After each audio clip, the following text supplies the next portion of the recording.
Hello everyone, welcome to ABI. जिस channel में आप अभी ये वीडियो देख रहे हो, बेसिकली इस चैनल में हम लोग क्लास 11th एंड 12th को लेके फिजिक्स मैथमेटिक्स को डिस्कशन करते हैं। बंगाली लैंग्वेज में ही डिस्कशन करते हैं और उसके अंदर WBCH CBSC ICSC ये जो बोर्ड है, इस बोर्ड के लिए जो एग्जाम होता है उस एग्जाम के लिए थ्योरी एंड क्वेश्चंस भी डिस्कशन किया जाता है फिजिक्स एंड मैथमेटिक्स को लेके। उसके साथ ही साथ WBJE, JEE Main, JEE Advanced, NEET, इस जो एग्जाम होता है, इस एग्जाम के रिगार्डिंग फिजिक्स एंड मैथमेटिक्स जिसके लिए जो सब्जेक्ट रिक्वायर्ड है उसको लेके theory and previous year question हम लोग डिस्कस करते हैं। जो लोग बंगाली लैंग्वेज समझते हैं वो लोग लेक्चर को ज्वाइन कर सकते हैं, मगर अभी जो हम ये वीडियो बना रहे हैं, इस वीडियो के अंदर हम हिंदी में बात कर रहे हैं क्योंकि एक चीज को लेके हमें भी थोड़ा सा डिस्कशन करना है आप लोगों के साथ, क्योंकि इस प्रॉब्लम में बहुत डिफिकल्टी आ रहा है। जो कुछ ही दिन पहले जेई एडवांस की एग्जाम हुआ था, जेई एडवांस 2023, उसके अंदर पेपर 2 के अंदर एक फिजिक्स की प्रॉब्लम था, चिमनी प्रॉब्लम जिसको बोला जा रहा है। उस प्रॉब्लम में बहुत डिफिकल्टी है, बहुत अलग अलग आंसर आ रहा है, बहुत परेशानी हो रहा है। असली में चीज क्या हो रहा है, इसी को लेके थोड़ा सा डिस्कशन करने के लिए ये वीडियो मैं बना रहा हूँ। यही मेन मोटो है इस वीडियो की।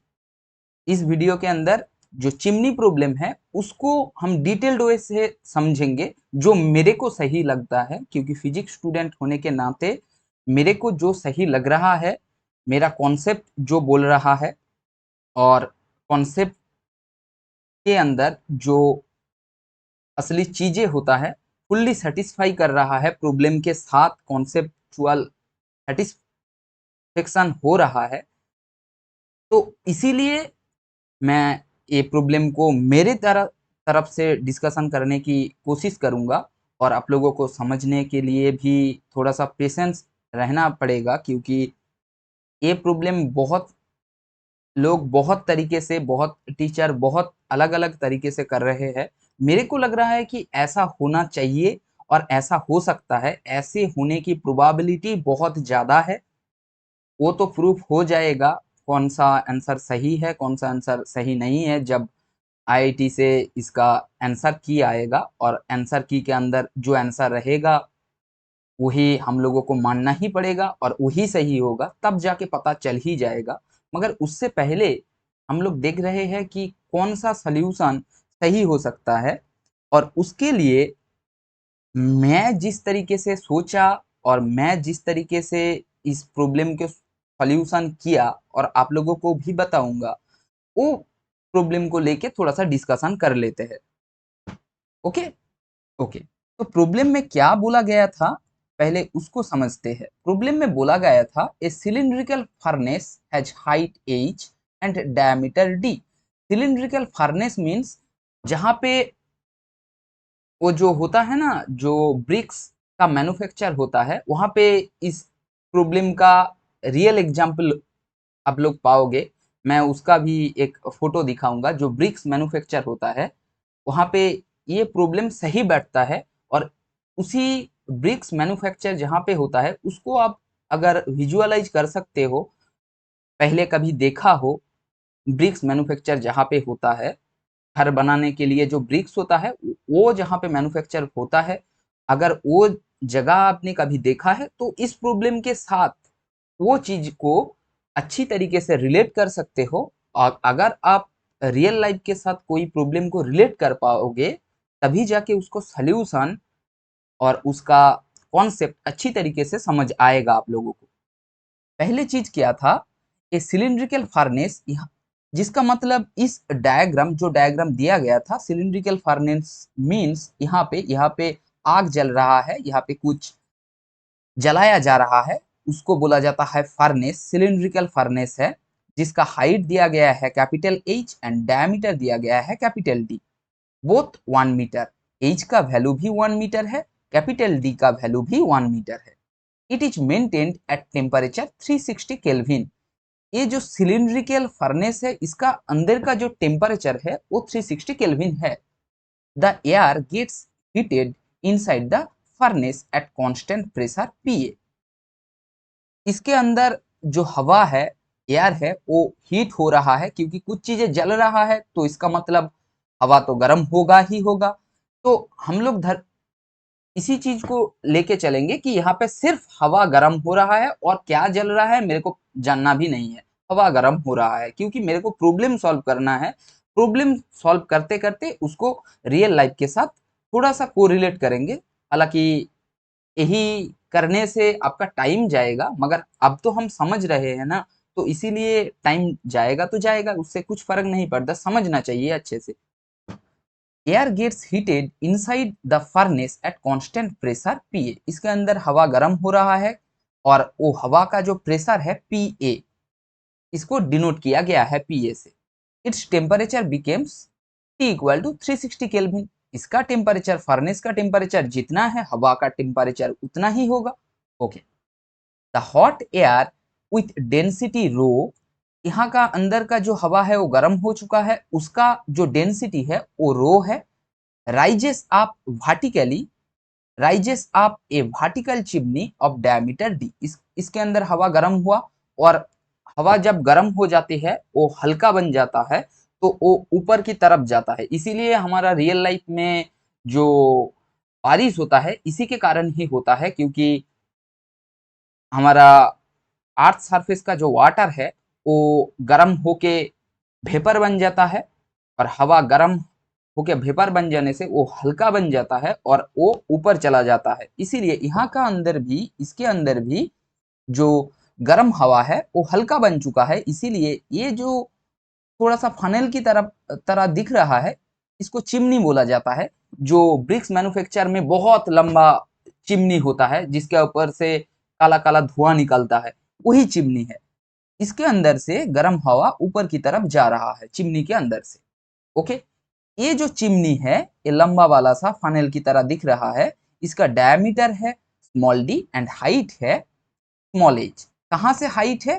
फर्नेस के ऊपर से चिमनी के ऊपर तक, यहां से लेके यहां तक हाइट है स्मॉल h, जिसके अंदर स्मॉल d का वैल्यू 0.1 मीटर है एंड हाइट जो है वो 9 मीटर है।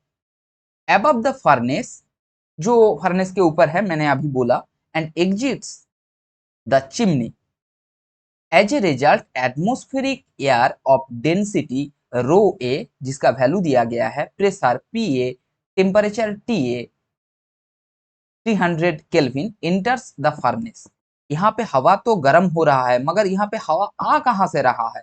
वो हमारा सराउंडिंग्स के जो एटमोस्फेरिक जो एयर होता है उसको एक नल से ले जा रहा है, जा रहा है। यहाँ से वो हवा जा रहा है अंदर, वो फर्नेस के अंदर जा रहा है और उसके बाद गर्म हो रहा है। हालांकि आप लोगों को लग सकता है यहाँ से जा सकता है, मगर यहाँ से कैसे जा सकते हैं? यहाँ से नहीं जा सकता है। फर्नेस पूरा का पूरा ढका हुआ है और वो क्लोज्ड है, वो कहाँ पर भी खाली नहीं है।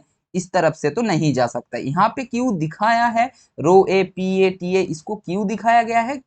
यही समझने के लिए दिखाया गया है कि यहाँ से जो हवा जा रहा है उस हवा की डेंसिटी रो ए है, प्रेशर PA है, टेम्परेचर TA है। इसीलिए ऐसे करके दिखाया गया है। यहाँ से एटमॉस्फेरिक एयर जा रहा है और उसके बाद फर्नेस के अंदर हवा गर्म हो रहा है। वो हवा गर्म होने के नाते हल्का बन जा रहा है और वो ऊपर की तरफ जा रहा है। बेसिकली यही फंडा इस प्रॉब्लम के अंदर है। इसके बाद क्या बताया गया? Assume air as an ideal gas. Air को हम लोगों को इस प्रॉब्लम के लिए आइडियल गैस मानना है, ऐसे बोला गया है प्रॉब्लम में, तो मान लेते हैं। Okay okay, neglect the variations in rho and T. जो डेंसिटी है हवा का और टेम्परेचर है चिमनी के अंदर, जिसका मतलब इसके अंदर एंड इसके अंदर, फर्नेस एंड चिमनी के अंदर, उसका वेरिएशन को नेग्लेक्ट किया जा रहा है। क्योंकि हालांकि यहाँ पे जो टेम्परेचर होगा, जो हवा गर्म होगा, वो ऊपर जाते जाते थोड़ा सा ठंडा भी हो सकता है, क्योंकि ऊपर तो जा रहा है, यहाँ पे तो गर्म नहीं हो रहा है। इसीलिए रो एंड टी का वेरिएशन हो सकता है, मगर ऐसे सोचना हमें नहीं है। हमें बोला गया है कि ये जो पूरा फर्नेस है और चिमनी है, इस दोनों के अंदर रो एंड टी फिक्स्ड है। इसके लिए उनका वेरिएशन नहीं हो रहा है। पूरे फनेल जो दिख रहा है, चिमनी जहां पे मैंने लिखा है चिमनी एंड सिलिंड्रिकल फर्नेस, पूरे इस सिस्टम के अंदर हवा की, जो गर्म हवा है, उसकी डेंसिटी एंड टेम्परेचर की कोई चेंज नहीं हो रहा है, कोई वेरिएशन नहीं हो गया है। इसके बाद क्या बोला गया है, also ignore the viscous effect. Viscous effect को भी हमको नेग्लेक्ट करना है इस प्रॉब्लम के लिए। और दिया गया है एक्सीलरेशन ड्यू टू ग्रेविटी, जी का वैल्यू हमें 10 लेने के लिए बोला गया है, 10 मीटर पर सेकेंड स्क्वायर, एंड पाई का वैल्यू 3.14 लेने के लिए बोला गया है। फाइंड क्या करना है, फाइंड करना है जो क्वेश्चन 16 के अंदर था। मैंने ये क्वेश्चन पूरा आईआईटी के जो क्वेश्चन पेपर दिया गया है उसमें से ही लिया हूं, तो वहां पे क्वेश्चन 16 के अंदर था। क्या हमें फाइंड करना है इस प्रॉब्लम के लिए, considering the air flow to be streamline, यहाँ से जो हवा जा रहा है वो स्ट्रीमलाइन फ्लो हो रहा है। The steady mass flow rate of air exiting the chimney is, इसका मतलब ये जो फनल की तरह दिख रहा है चिमनी, इसके ऊपर से जहां पे एक एरो दिया गया है, इसके ऊपर से जो हवा निकल रही है, गर्म हवा, उसकी मास फ्लो रेट क्या होगा, उसकी मास फ्लो रेट क्या होगा, स्टेडी मास फ्लो रेट क्या होगा, यही हमें निकालना है। अर्थात मास रेट क्या होगा और मास फ्लो रेट क्या होगा, यही हमें निकालना है। हम लोगों को पता है, पहले हम लोग यही सोचते हैं कि क्या निकालने के लिए बोला गया है, मास फ्लो रेट निकालने के लिए बोला गया है। तो मास फ्लो रेट की जो फॉर्मूला होता है, change in mass upon time, change in time, इसको हम ऐसे भी बोल सकते हैं, mass flow rate is nothing but equal to density multiplied with area जहां से निकल रहा है हवा, मल्टीप्लाइड विथ वेलोसिटी। इसका मतलब, क्योंकि उसको यूनिट सही लाने के लिए हम लोग ऐसे भी लिखे तो चलेगा, तो मास फ्लो रेट को हम लिख सकते हैं rho into capital A into V, velocity के लिए वी, रो ए वी। तो इसके अंदर हमें क्या क्या चीजें फाइंड आउट करना है, रो फाइंड आउट करना है, ए फाइंड आउट करना है, और वेलोसिटी फाइंड आउट करना है गर्म हवा की। गर्म हवा की डेंसिटी चाहिए, गर्म हवा जहां से निकल रहा है उसकी एरिया चाहिए, एंड और क्या चाहिए हमें, वेलोसिटी चाहिए गर्म हवा की। ये तीनों चीजें हम लोगों को पता चल जाएगा, तभी ये प्रॉब्लम सॉल्व हो जाएगा। यहाँ पे जो जो दिया गया है उसमें रो ए दिया गया है, रो नहीं दिया गया है, रो हमें फाइंड आउट करना पड़ेगा। कैपिटल ए फाइंड आउट करने के लिए, ये सिलिंड्रिकल है, ये चिमनी भी सिलिंड्रिकल है, इसके लिए इसका जो एरिया होगा जहां से निकल रहा है, इसका जो क्रॉस सेक्शन होगा, क्रॉस सेक्शनल एरिया, उस क्रॉस सेक्शनल एरिया को pi r square, that mean pi into ये जो फनल की तरह दिख रहा है उसका रेडियस को लेके हम स्क्वायर कर देंगे तो फाइंड आउट हो जाएगा। पाई इंटू इसका डायमीटर दिया गया है, तो क्रॉस सेक्शनल एरिया क्या होगा, क्रॉस सेक्शनल एरिया होगा A equal to pi into D by two A का होल स्क्वायर। तो क्रॉस सेक्शनल एरिया हम लोग ऐसे ही निकाल सकते हैं, मगर गर्म हवा की रो चाहिए हमें और गर्म हवा की वेलोसिटी चाहिए। गर्म हवा की जो चिमनी और फर्नेस के अंदर से होके जा रहा है, फर्नेस एंड चिमनी के अंदर से होके जा रहा है, यहाँ से निकल रहा है, उस गर्म हवा की हम लोगों को वेलोसिटी चाहिए एंड उस गर्म हवा की डेंसिटी चाहिए। अगर ये दो चीज हम लोग निकाल पाए तो पहले तो हमने cross sectional area easy way से फाइंड आउट कर लेंगे, क्योंकि डी हमें दिया गया है, तो इस तीनों चीजों को मल्टीप्लाई कर देने से हमारी आंसर आ जाएगा। मगर हम लोगों को यहाँ पे रो और वेलोसिटी ऑफ हॉट एयर, ये दोनों चीजों को फाइंड आउट करना है। इस दोनों चीजों को फाइंड आउट करने के लिए हम लोग बेसिक बेसिक सा फॉर्मूला का यूज करेंगे, कॉन्सेप्चुअली फॉर्मूला का यूज करेंगे और ये दोनों को फाइंड आउट करने की कोशिश करेंगे। यहाँ पे अगर आप ये डायग्राम देख पा रहे हो तो आप लोग देख सकते हो जो एटमॉस्फेरिक एयर था उसका प्रेशर पीए है, जो इसके अंदर फर्नेस के अंदर जो गर्म हवा थी उसका भी प्रेशर पीए है। इसका मतलब प्रेशर चेंज नहीं हुआ, प्रेशर सेम है। अगर प्रेशर सेम है तो atmospheric air and hot air, ये दोनों को प्रेशर को हम इक्वेट कर देने से कुछ ना कुछ हमें मिलेगा। तो वो दो प्रेशर को हम इक्वेट करना चाहते हैं और करके देखना भी चाहते हैं कि क्या होता है। इसीलिए हम लोग यहाँ पे सॉल्यूशन करने की कोशिश कर रहे हैं। सॉल्यूशन के अंदर हमने लिखा PV equal to R T, क्यों लिखा? आइडियल गैस इक्वेशन, क्योंकि हमें बोला गया है गैस को आइडियल मानो, तो इसीलिए लिखा। ये गैस इक्वेशन जो था ये जनरल इक्वेशन है, हम इक्वेशन को लिख रहे हैं पहले, उसके बाद चिमनी और फर्नेस के अंदर की हवा को, गर्म हवा के लिए प्रेशर को लिखेंगे और एटमॉस्फेरिक जो एयर है उसके लिए भी प्रेशर को लिखेंगे और उसके बाद उनको इक्वेट करके कुछ फाइंड आउट करने की कोशिश करेंगे। तो PV equal to R T तो हम लोगों को दिया गया है क्योंकि यहाँ पे बोला गया था आइडियल गैस। इसको अगर हम डेंसिटी में कन्वर्ट करें तो हम लोग क्या कर सकते हैं, rho equal to M by V, वहां से वी को कन्वर्ट कर देंगे तो हमें पी क्या मिल जाएगा, P equal to rho R T by M, जहां जहां पे रो है डेंसिटी, आर है universal gas constant, T temperature है एंड मास गैस की मास है। ओके ओके, ये जनरल इक्वेशन है, ये किसी के लिए भी नहीं है। ये इक्वेशन मैंने ऐसे ही लिखा। इस इक्वेशन को अभी इसके नेक्स्ट स्लाइड में हम एटमॉस्फेरिक एयर के लिए अप्लाई करेंगे और प्रेशर निकालेंगे एंड फर्नेस के अंदर की जो गर्म हवा है उसके लिए भी ये प्रेशर की इक्वेशन को अप्लाई करेंगे और वो दो प्रेशर को इक्वेट करके कुछ निकालने की कोशिश करेंगे, क्योंकि हमें हमारे पास और कुछ नहीं है, ये दो ही चीजें सेम है। इस दो चीजें को सेम करके इक्वेट करके कुछ फाइंड आउट करने की हम लोग कोशिश कर रहे हैं ट्रायल एंड एरर मेथड से। ये छोड़ के और कुछ नहीं है। ओके ओके, तो फॉर एटमॉस्फेरिक प्रेशर हम लोग प्रेशर की फॉर्मूला कैसे लिखेंगे, पी ए, एटमोस्फेरिक प्रेशर को पी ए बोला गया था, तो P A equal to rho A R T A divided by M. क्योंकि एम क्यों लिखा मैं, क्योंकि यहाँ पे जो हवा इसके अंदर से जाएगा वही हवा तो ये फर्नेस के अंदर रहेगा, तो मास तो हवा की सेम रहेगा, इसीलिए हमने यहाँ पे भी एम लिखा और फर्नेस की जो गर्म हवा थी वहां पे भी एम लिखा। सिर्फ और सिर्फ जो एटमॉस्फेरिक एयर था उसके लिए रो ए लिखा, टी ए लिखा और फर्नेस की एयर के लिए सिंपल रो लिखा, टी लिखा, क्योंकि यहाँ पे बोला गया था रो एंड टी। ये दो इक्वेशन को मैंने लिखा, जो जो डेटा और वेरिएबल हम लोगों को दिया गया था उसको यूज करके मैंने लिखा और उसके बाद इन दोनों को इक्वेट किया। इन दोनों के इक्वेट करने से मास तो हट जाएगा क्योंकि मास तो सेम था, उसके बाद यूनिवर्सल गैस कांस्टेंट भी हट जाएगा। तो हमारे पास क्या बच रहा है, क्या हमारे पास बच रहा है, रो ए इंटू और multiplied with T A which is nothing but equal to rho multiplied with T.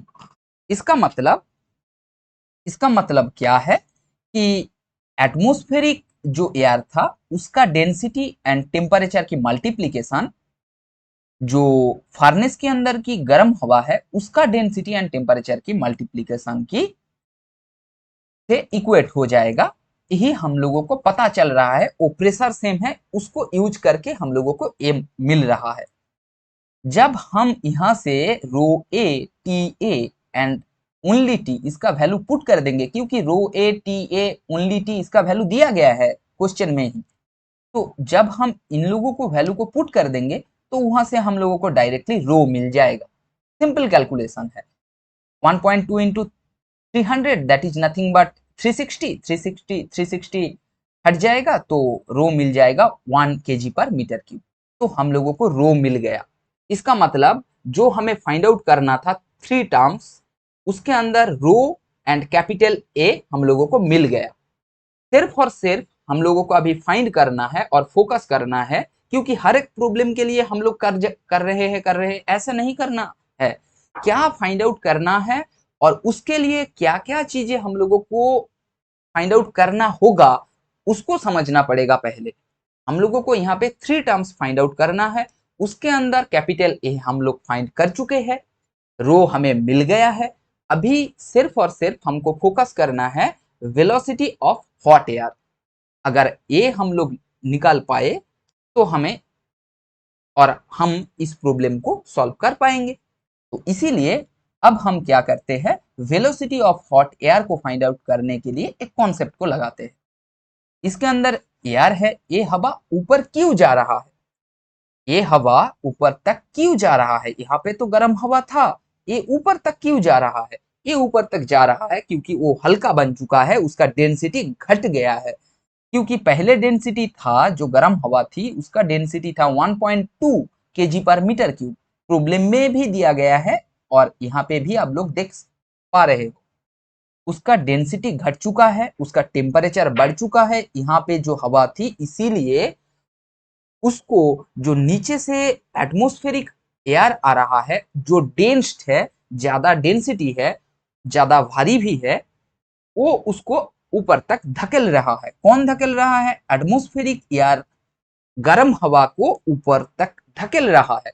ऐसा धकेलना और अपवर्ड मोशन कब आता है, जब बॉयंसी फोर्स, और जब बॉयंसी फोर्स लगता है, ये तो हम लोगों को पता है, क्योंकि अपवर्ड फोर्स आएगा, कोई एक हवा दूसरी हवा को अपवर्ड फोर्स दे रहा है, इसका मतलब एक हवा गर्म हवा को, एटमॉस्फेरिक एयर हॉट एयर को बॉयंसी फोर्स दे रहा है, और बॉयंसी फोर्स देने के कारण वो गर्म हवा ऊपर तक जा रहा है।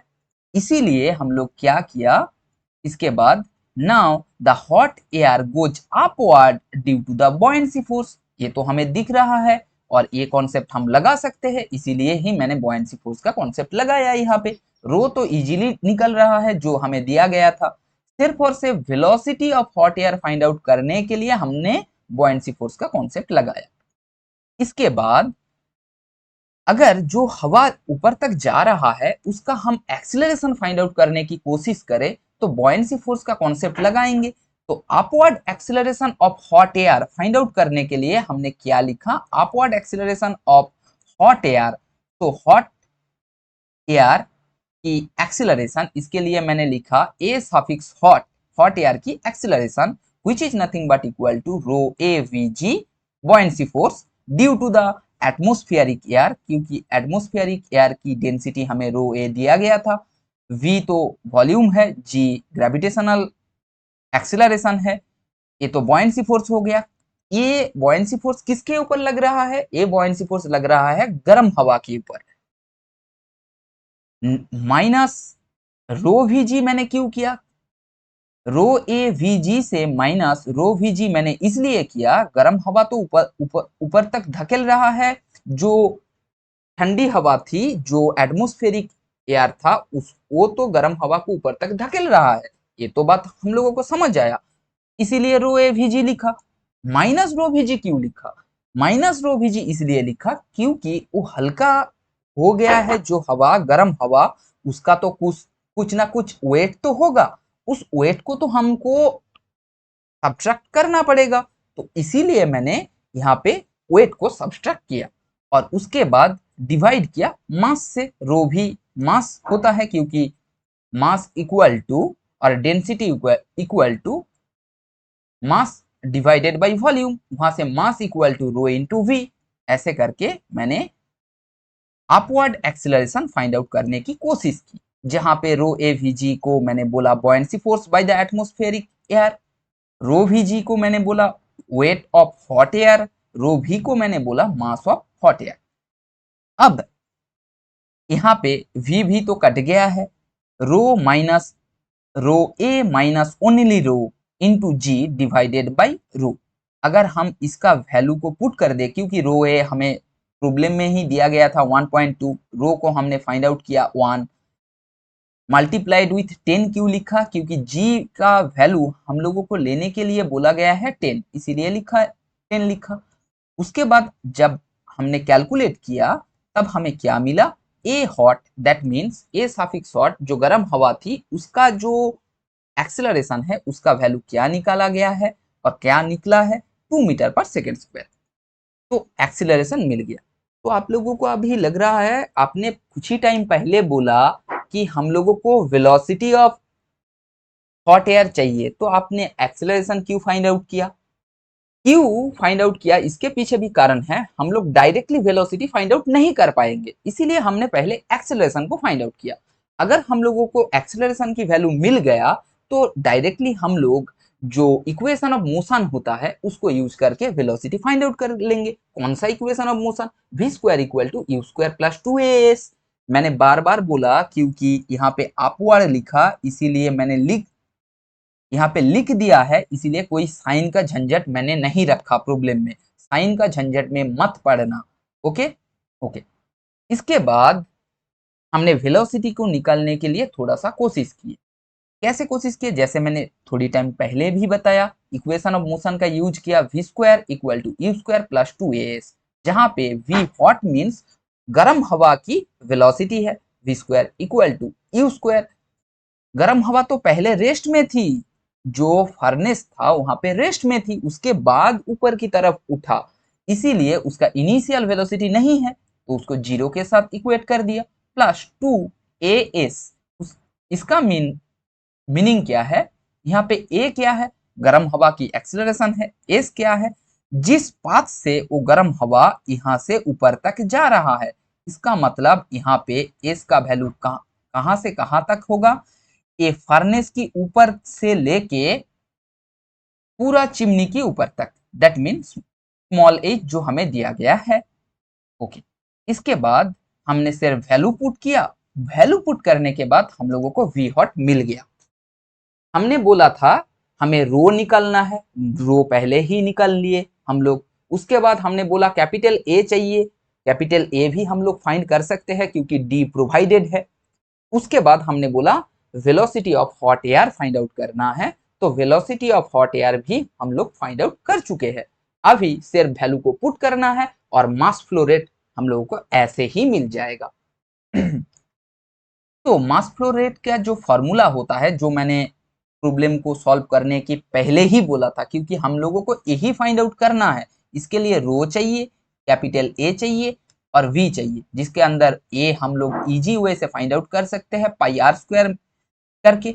पाई r square that mean pi into D by two, diameter by 2 का होल स्क्वायर करके। ये तो हमें पहले ही मिल गया था। उसके बाद हमने रो को निकाला, अभी वी हॉट को निकाला। यहाँ पे सिर्फ हमने ये वैल्यू को पुट कर दिया, जो हमें कौन सी यूनिट में मिलेगी? एसआई यूनिट में मिलेगी, क्योंकि हमने पूरा कैलकुलेशन ही एसआई यूनिट में किया था। मीटर पर सेकेंड स्क्वायर था, केजी पर मीटर क्यूब था, पूरा पूरा सॉल्यूशन ही एसआई यूनिट में किया गया था और किया था हम लोगों ने। अब इसको अगर सीजीएस यूनिट में कन्वर्ट कर दिए तो हम लोगों को आंसर मिल रहा है 47.1 ग्राम पर सेकेंड। यहाँ पे हम लोगों को सीजीएस यूनिट में ही आंसर को फाइंड आउट करने के लिए बोला गया है। तो मास फ्लो रेट हम लोगों को मिला 47.1, जो मैंने यहाँ पे लिखा 47.1 ग्राम पर सेकेंड, यहाँ पे दिया गया है ग्राम पर सेकेंड। तो यही आंसर हमारे तरफ से, क्योंकि हमने जैसे समझा बेसिक बेसिक कॉन्सेप्ट को लगा के, इतना भी डिफिकल्ट नहीं था जैसे दिख रहा है प्रॉब्लम, तो वही बेसिक बेसिक कॉन्सेप्ट को लगा के ये प्रॉब्लम को हमने सॉल्व किया, जैसे मेरे को लग रहा है कि यही होना चाहिए, क्योंकि इसके अंदर बेसिक बेसिक कॉन्सेप्ट ही था, उसको ही लगाना था। हमने उसको लगा के यही सॉल्यूशन फाइंड आउट किए हैं। अगर आप लोगों को लगता है कि मैं जो सोच रहा हूँ वो सही है तो आप लोग कमेंट कर सकते हैं। अगर आप लोगों को लगता कि मैंने जैसे सोचा वो गलत है, हालांकि वो पता चल ही जाएगा जब आंसर की आएगा, तो फिर से हम एक वीडियो बना के आप लोगों को बताएंगे कि ये जो आंसर मैंने बोला है वही आंसर आ रहा है या नहीं आ रहा है, कुछ अलग आ रहा है तो क्यों अलग आ रहा है। अगर अलग आ रहा है तो हमने जो सॉल्यूशन किया था उसमें क्या गलती थी, उसको हम लोग फाइंड आउट करेंगे। अगर सही आ गया तो यही सॉल्यूशन करेक्ट होगा। मैंने सॉल्यूशन देने के पहले ही बोला था कि इसको आप लोग रियल लाइफ के एग्जाम्पल से भी कनेक्ट कर सकते हैं। कहाँ की? ब्रिक्स मैन्युफैक्चर स्टेशन, जहाँ पे ब्रिक्स घर बनाने के लिए जो ब्रिक्स होता है, जिसको बंगाली में ईंट बोला जाता है, तो वो ब्रिक्स बनाने के लिए जो मैन्युफैक्चर स्टेशन होता है वहां पे अगर आप देख पा रहे हो डायग्राम को, ऐसे का वैसे ही जैसे हम लोगों को एक प्रॉब्लम दिया गया था, फर्नेस था उसके अंदर चिमनी था ऊपर, वैसे का वैसे ही काम होता है। हालांकि यहाँ पे जो चिमनी है वो पूरा का पूरा सिलिंड्रिकल नहीं है, मगर हमारी प्रॉब्लम में पूरा का पूरा सिलिंड्रिकल चिमनी ही दिया गया है। जो ब्रिक्स मैन्युफैक्चर्ड होता है वहां पे सिलिंड्रिकल चिमनी नहीं होता है, मगर इसको हम समझने के लिए यही एग्जाम्पल को अच्छी तरीके से ले सकते हैं।